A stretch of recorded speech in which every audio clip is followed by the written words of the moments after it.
నమస్తే, welcome to of the record. Adilabad soya రైతు పరిస్థితి చూస్తే పంట పండితే సంక్రాంతి అనుకున్న అన్నదాతకు అమ్ముకునేటువంటి వేళ అమావాస్య చీకట్లు కనిపిస్తున్నాయి. నాఫెడ్ కొర్రీలు, త్రీమెన్ కమిటీ వైఫల్యం, ప్రైవేటు వ్యాపారుల దోపిడీ వెరసి నల్లరేగడి నేలల్లో చెమటోర్చినటువంటి రైతు కళ్ళల్లో ఇప్పుడు నీళ్లు తిరుగుతున్నాయి. పండించినటువంటి పంటను అమ్ముకుందామంటే అటు కేంద్రం ఇటు రాష్ట్రం ఒకరిపైన ఒకరు విమర్శలు సంధించుకుంటున్నారు. నాది బాధ్యత కాదు అంటే నాది కాదు అని తప్పించుకుంటున్నారు. అసలు ఆదిలాబాద్ జిల్లాలో సోయా రైతు పరిస్థితి ఏంటి? నాణ్యత సాగుతో జరుగుతున్న నాటకం వెనుక ఉన్న అసలు కథ ఏంటి? రాజకీయ నాయకుల లేఖాస్త్రాల వెనుక ఉన్నటువంటి హైడెన్ ఎజెండా ఏంటి? Let's watch.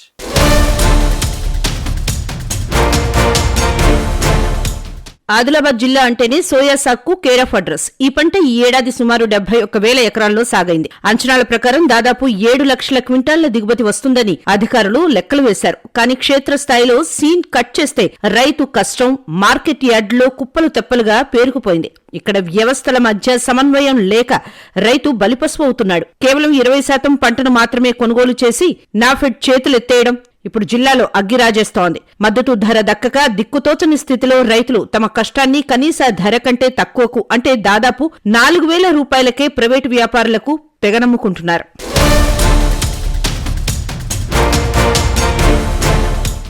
ఏదైతే 2 నెలల నుంచి మా యొక్క రైతులు పండించినటువంటి పంటను కొనుగోలు చేయాల్సినటువంటి రాష్ట్ర ప్రభుత్వం, అదేవిధంగా కేంద్ర రాష్ట్ర ప్రభుత్వాలు కొనుగోలు చేయాల్సినటువంటి బాధ్యత ఉంది.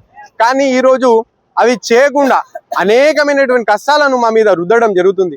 ఈరోజు రంగు మారడం ద్వారా సోయాబీన్ కొనుగోలు చేయడం లేదు. నిజంగా ఒక రైతు అనేటోడు ఎంతో కష్టపడతాడు.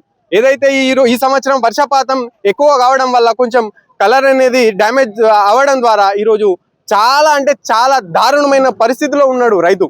నేను ఇక్కడ ఉన్నటువంటి ఎమ్మెల్యే పాయల్ శంకర్ గారిని, అదేవిధంగా రాష్ట్ర ప్రభుత్వం యొక్క మన సీఎం అయినటువంటి రేవంత్ రెడ్డి గారిని మేము కోరేది ఒకటే, మీరు దయచేసి మా యొక్క రైతులు పండించినటువంటి సోయాబీన్ పంటను, అదేవిధంగా మా యొక్క పంతి పంటను కొనుగోలు చేయాలని మేము సభాముఖంగా మేము తెలియజేస్తాం.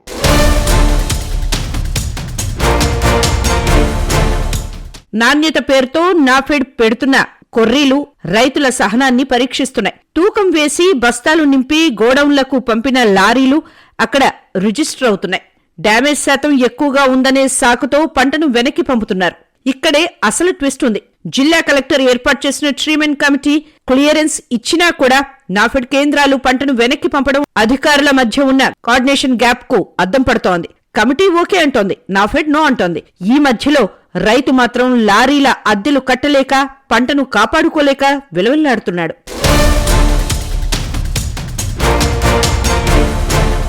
ఇప్పుడు మేము నెలన్నర రోజుల నుంచి సోయాబీన్ మార్కెట్లో ఉన్నాం. కాకపోతే మా పంట మేము తీసుకెళ్లడానికి సిద్ధమైనాం. ఇప్పుడు అయిపోయింది. మాకు తెలిసిపోయింది ఏమంటే ఈ ప్రభుత్వం మా సోయా కొనుగోలు చేయదు. కాకపోతే మాకు మళ్ళా ఇంకా వడ్డీ వ్యాపారులు బాగా బ్యాంకు కట్టాలా, పైసలు మాకు ఇప్పుడు ఖర్చుకు లేవు. అందుకే మేము ప్రైవేట్కు కొనడానికి సిద్ధమయ్యాం. కాకపోతే మాకు తెలిసిపోయింది ప్రభుత్వం నమ్మకం. ఎందుకంటే ఎట్టి పరిస్థితుల్లో ప్రభుత్వం తీసుకోదని నాకు గుర్తయిపోయింది. కాబట్టి మేము కూడా మా పద్ధతితోటి మళ్ళా వచ్చే రోజుల్లో ప్రభుత్వానికి బుద్ధి చెప్తాం. మేము కూడా రైతులు మేము ఊరూరుకు వెళ్ళి రైతులకు మేము బరాబర్ మోటివేషన్ చేసి మా సోయాబీన్ కొనలే కాబట్టి మీరు చూడండి మన రైతుల గోస. ప్రభుత్వం ఎట్టి పరిస్థితుల్లో సోయాబీనే కొనుగోలు చేయలే. మన శనగలు ఉన్నాయి, ఇంకా ఇది కందులు ఉన్నాయి, జవారి ఉన్నది, ఏది తీసుకోదు. రైతును ఈ ప్రభుత్వం ఎట్టి పరిస్థితుల్లో పట్టించుకోకలేదు. కాబట్టి రైతులు ఇప్పుడే ఆలోచించి మనం ఎవరి వైపు పోవాలనో ఎవరి వైపు పోవద్దో అది ఆలోచించి రైతులు ఐక్యంగా ఉండి రైతు పండించిన పంటని ప్రభుత్వం కొనే విధంగా రైతులు ఐక్యంగా ఉండి ఇక ముందర మనం ఏ ఉద్యమం చేయాలన్నా రైతులు ఐక్యంగా ఉండి ఉద్యమం చేస్తే ప్రభుత్వం మెడలు వంచచ్చు. ఇది కూడా ఆలోచించి మా పంట మేము కొనవే పరిస్థితికి వచ్చినాం. మేము కొనువైతున్నాం. ప్రైవేట్లో మాకు 4,000 రాని, 3,000 రాని, 2,000 రాని, అది మా బాధ. మేము తీసుకెళ్ళి అమ్మి మాదేమో ఖర్చులు మేము నింపుకొని ఇప్పుడు ఎంత లేదన్నా మేము క్వింటాల్కు 2,000 లాస్ వచ్చినాం. ఇంకా అమాలి ఇవి అవి మాకు భరించి దాంట్లో మాది చాలా లాస్ అవుతున్నాయి. కానీ ప్రభుత్వం మీద నమ్మకం అయిపోయింది మాకు. ఇక నుంచి మేము ప్రభుత్వాన్ని నమ్మమన్నట్టు ఇది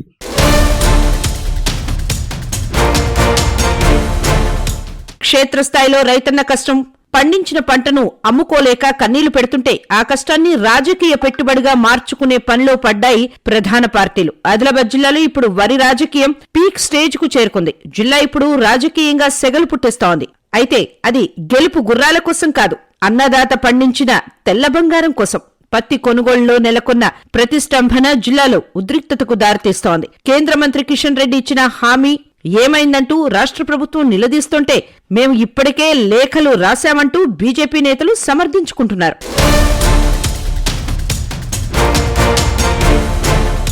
ఈ రాజకీయ చదరంగంలో అసలైన రైతు మాత్రం బలిపశువవుతున్నాడు. అటు ఇళ్లలో ఇటు యార్డుల్లో నిల్వ ఉన్న పత్తి పంట వర్షానికి తడిసిపోతుంటే తమ కష్టం గంగపాలవుతుందని రైతులు కన్నీరు మున్నీరవుతున్నారు. ఈ సమస్యను అస్త్రంగా చేసుకున్న మాజీ మంత్రి బీఆర్ఎస్ నేత జోగు రామన్న పోరాటబాట పట్టారు. జైనత్ మండలం కాప్రి జాతీయ రహదారిపై రాస్తారోకో నుంచి ఎంపీ ఎమ్మెల్యే ఇళ్ల ముట్టడి, కలెక్టరేట్ ముట్టడి వరకు వరుస నిరసనలతో జిల్లాను హీటెక్కించారు. చివరకు ఆదిలాబాద్ బంద్కు పిలుపునివ్వడంతో పరిస్థితి తీవ్రంగా మారింది. పోలీసులు అరెస్టులు చేస్తున్న విపక్షాలు వెనక్కి తగ్గడం లేదు. అటు అధికార పక్షం ఇటు ప్రతిపక్షం క్రెడిట్ కోసం తాపత్రయపడుతున్నారే తప్ప క్షేత్రస్థాయిలో రైతుకు భరోసా కల్పించే నాథుడే కరువయ్యారు.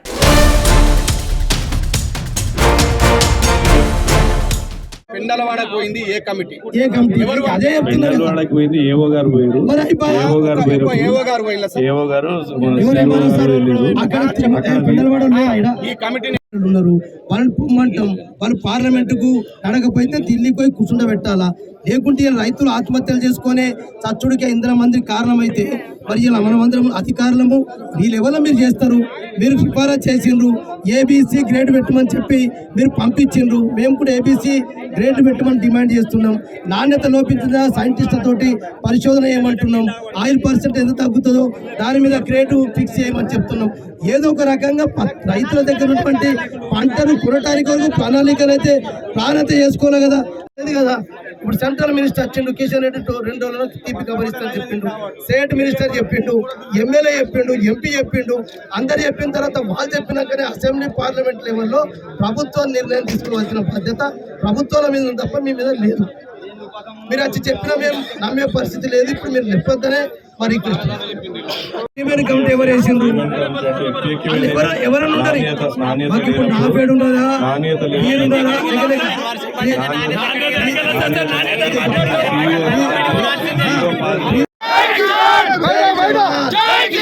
జై జవాన్. రైతులు పండించిన పంటలను వెంటనే రైతులు పండించిన పంటలను వెంటనే శివారెడ్డి గారు మేము సామరస్యంగా చేస్తాం. 2 hours అయింది.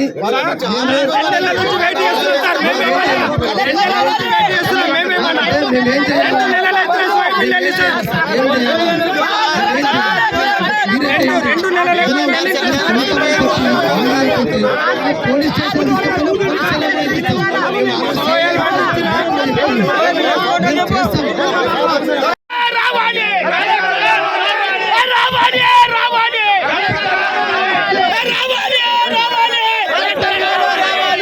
మనకు కావాల్సింది కాదు కానీ ఒక రోజు పంపింపజేస్తే కొంచెం కష్టం. ప్రభుత్వం సామాన్య పౌరులు కట్టే పన్నుల ద్వారానే ప్రభుత్వాలు నడుస్తాయి. ఏదో రేవంత్ రెడ్డి అన్నాడు కదా, నేను కడుపు కట్టుకొని నెరవేరుస్తా కళలు రైతులే అన్నాడు. మరి ఈ రోజు ఏమైంది? నీ ఒక్క రోజు ప్రయాణం చేసే ఖర్చులను పక్కన పెడితే ఒక గ్రామం యొక్క రైతుల పంటలను కొనుగోలు చేసే విధానం ఉంటుంది. కానీ నువ్వు అంగు ఆర్భాటాలకు పోయి నిలువెత్తు పోకడలకు పోయి రైతులను నట్టడం ఉంచుతున్నాడు.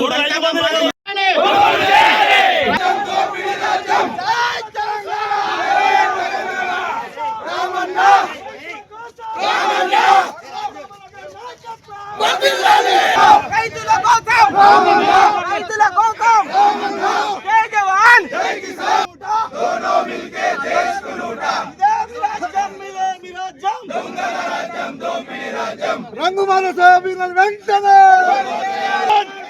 జై జవాన్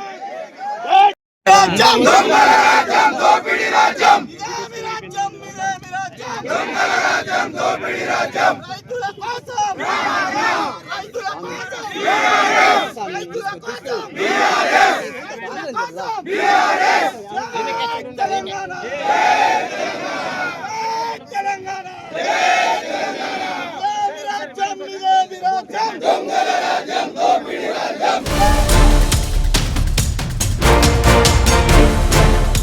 ఆదిలాబాద్ సోయా రైతుకు ఇప్పుడు కావాల్సింది రాజకీయ పరామర్శలు కాదు, తన పంటకు సరైన ధర, వేగవంతమైన కొనుగోలు. ఇప్పటికైనా కేంద్ర రాష్ట్ర ప్రభుత్వాలు తమ ఇగోలను పక్కన పెట్టి రైతును ఆదుకోవాల్సిన అవసరం ఎంతైనా ఉంది. మరి అన్నదాత కన్నీరు తుడిచే ఆ గడియ ఎప్పుడు వస్తుందో చూడాలి.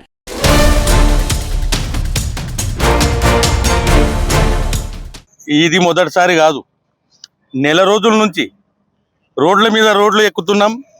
ఈ బీఆర్ఎస్ నాయకుడు జిల్లా అధ్యక్షుడు జోగురామన్న గారి నాయకత్వంలో ఈరోజు కూడా ధర్నా చేయడం జరిగింది. నాకు ఒక్కటి ఏం అర్థమైతే లేదు, గిన్ని రోజులు కేసీఆర్ గారి పరిపాలనలో పంటలకు రంగు మారలేదా? పంటలకు అప్పుడు ఇలాంటి వర్షాలు రాలేదా? ఎన్ని రకాల వర్షాలు వచ్చినా ఎంత రంగు మారిన పంటలు కూడా నీటంగా కొనుగోలు చేసినటువంటి కేసీఆర్ ప్రభుత్వంలో ఇప్పుడు ఈ రేవంత్ రెడ్డి సారు పెద్ద రైతుల సారు, ఏమో రైతు రాజ్యము, ఆ రాజ్యము, ఇందిరమ్మ రాజ్యము, సోనియా రాజ్యం అనుకుంటా. అరే ఈడ చూస్తే ఏడుపు మునిగింది. ముందే పంటలు లేవు. ఎకరానికి పత్తి, నాకు ఇప్పుడు 12 ఎకర్ పత్తి పెట్టినా 11 కుంటలే పత్తి వెళ్ళింది.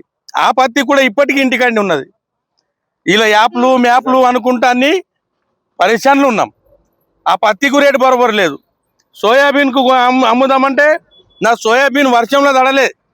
సోయాబీన్ తీసిన తర్వాత దాన్ని కప్పి కుప్ప పెట్టిన, దాంట్లో ఆ కుప్ప కప్పి పెట్టిన, మళ్ళీ వర్షాలు వచ్చినాయి. వారం 10 రోజులు వర్షం వచ్చినాయి. ఆ కుప్ప నేను ఓపెన్ చేయలే అంతే. అయితే దాంట్లో కొద్దిగా తెల్ల రంగు వచ్చేసింది. ఆ తెల్ల రంగు వస్తే ఇక మేము ఈ తెల్ల రంగు సోయాబీన్ కొనము, అది కొనము. ఆ సోయాబీన్ ఎవరు కొనాలా? ఇంతకు ముందు ఈ కేసీఆర్ పరిపాలనలో మార్కెట్లో తడిసిన ధాన్యాలు కొనుగోలు చేశారు. ఇలాంటి వర్షాలప్పుడు రంగు మారిన పంటలు కొనుగోలు చేశారు. వీళ్ళకు ఏందో కొత్త సీఎం అయింది. అయితే అసలు రైతుల గురించి పట్టింపే లేదు. ఈ సీఎంకు నమ్మి ద్రోహం చేసిండు. ఎట్లా అంటే రైతుల మీద బాగా అతి ప్రేమ చూపించిండు. ఈ పాయల్ శంకర్ అయితే మా ఆదిలాబాద్ ప్రజలకు తెలిసే ఇక ఏదో దొంగసాటుగా గెలిచిపోయాడు, కానీ ఆయనకు అసలు రైతుల గురించి ఏమి ఇదే లేదు, ప్రేమనే లేదు. ఎట్లా అంటే ఇంతకు ముందు మార్కెట్లో కొనుగోలు చేసినప్పుడు కేసీఆర్ ప్రభుత్వంలో సుత్లి లేకుంటే కూడా రోడ్డు మీద వచ్చి ధర్నా చేస్తుండే. అలాంటి మనిషి ఇప్పుడు ఎమ్మెల్యే అయిండు. నెల రోజుల నుంచి ఆయన కాన్స్టిట్యున్సీలో రైతులు పండుకొని ఈ చలి అనక ఇది అనక పాపం పరిచయాలు ఉంటే ఒక్క రోజు కూడా వచ్చి ఆ రైతులకు సందర్శించిన దాఖలా లేదు. ఇక్కడ సీఎం వస్తే సీఎంకు జై కొడతాడు, తాళీలు కొట్టిపిస్తాడు. ఏం ఖుషి. అరే భయ్, మన తాలూకాలో ఉన్న రైతులు ఏడుస్తున్నారు, మా పంటలు కొనుగోలు చేస్తలేరని మొత్తుకుంటున్నారు. నువ్వేమో భలే సీఎం అని నీ సొంత రాజకీయం కోసం, నీ సొంత లాభం కోసం నువ్వేమో చప్పట్లు కొట్టిస్తున్నావు. రైతులు నీకు మాపు చేయరు. నీకు ఏదో ఇక పాపం అనుకుంటా గెలిపించారు, కానీ ఆ పాపంని నువ్వు ఉంచుకునేది ఉంటే రైతుల పక్షాన ఉండి నువ్వు రైతుల పంట కొనుగోలు ఇప్పటికైనా చేపిస్తే మంచిగా ఉంటుందని నేను పాయల్ శంకర్ ఎమ్మెల్యేకు, మరి కేసీఆర్ మన ఈ రేవంత్ రెడ్డికి ఎంత మొత్తుకున్నా ఏం లాభమే లేదు. ఇక ఆ గోలీ మా రైతులు ఇడిసబెట్టిండ్లు మోసపోయినాం. ఆ పీరియడ్ వచ్చే వరకు అయితే ఆయనకు ఎలాంటి ఏం మాయ మాటలు చెప్పినా మా రైతులు అయితే నమ్మేటట్టు లేదు.